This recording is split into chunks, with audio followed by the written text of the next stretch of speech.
Hi friends, welcome to Macha bro vlogs. చాలా రోజుల తర్వాత మేము మళ్ళీ ఫిషింగ్కి వచ్చేసినాం. చూడండి, పొద్దున్నే లేచి కొరమన్లు పడదామని పోతుంటే లొకేషన్ చూసుకోవడానికి అటు ఇటు తిరిగి మొత్తానికైతే లొకేషన్ దగ్గరికి వచ్చేసినాం. ఇక్కడ ఎగ్జాక్ట్ లొకేషన్ కోసం సెర్చ్ చేస్తున్నాం. చూడండి, వచ్చేసినాం. పిక్ రెడీ చేసుకుంటున్నా కొరమన్లు పడదామని. కానీ చూడ్డానికి ప్లేస్ మాత్రం కొరమన్లు పట్టేటట్టే ఉంది, కానీ ఒక్క కొర్రమీను కూడా అటాక్ ఇవ్వలేదు మాకు. అందుకని చెప్పి మళ్ళీ పిండి కలుపుకుంటున్నాము. అదే తవుడు, అదే గోధుమ పిండి. ఇంతకంటే ఎక్కువ మనం వేరే ఏం కలపం. ఇక స్టార్ట్ చేస్తున్నాము. డోర్లు వేసుకుంటున్నాం, డబ్బాలు. ఫస్ట్ స్టార్టింగే మనము ఫీడరు, గుచ్చాలు వేసేసుకున్నాము. దాని తర్వాత మనకైతే ఒకటి ఫిష్ అయితే అటాక్ ఇచ్చింది. మరి ఇది ఏం ఫిష్ అనేది చూద్దాము. చూడండి, ఫస్ట్ స్టార్టింగే మనకు పాంప్లెట్లు పడతాయి. అదేందో ఏంటో.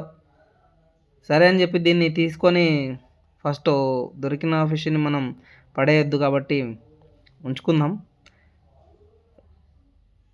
మళ్ళీ ఇంకోటి లాగింది, అది కూడా సేమ్ పాంప్లెటే. కానీ జాగ్రత్త ఫ్రెండ్స్, వీటి ముళ్ళు గుచ్చుకుంటే మాత్రం బాగా తీపిలేస్తుంది, బాగా పెయిన్ ఉంటుంది అన్నమాట. అంతా చిన్న చిన్న సైజులు.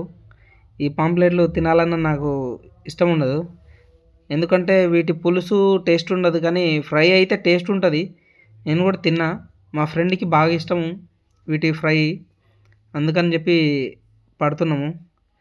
అంతలోగే వెనక మా ఫ్రెండ్ ఆల్రెడీ స్టిక్తో పడుతుండు. చూడండి, స్టిక్తో పడితే రవ్వ పడ్డది. అసలు అది ఎంత బాగుందంటే రవ్వ చూడడానికి బాగా అందంగా ఉంది, మంచిగా సెక్సీగా ఉంది. అందుకని చెప్పి దాన్ని ఉంచుకున్నాము. వద్దు రిలీజ్ వద్దని చెప్తే సరేలే అని చెప్పి ఉంచేసినాం. అది వచ్చేసి ఒక 1/2 kg పైనే ఉంటుంది.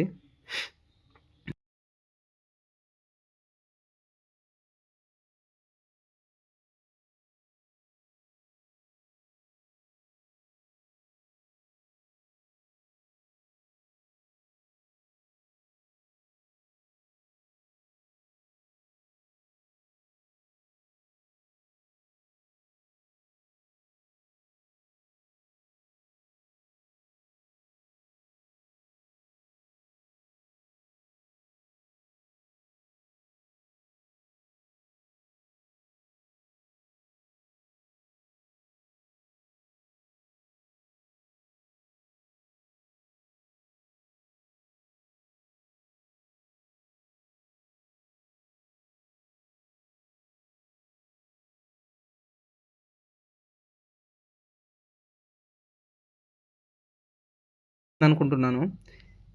So please like, share and subscribe to my channel. Thank you.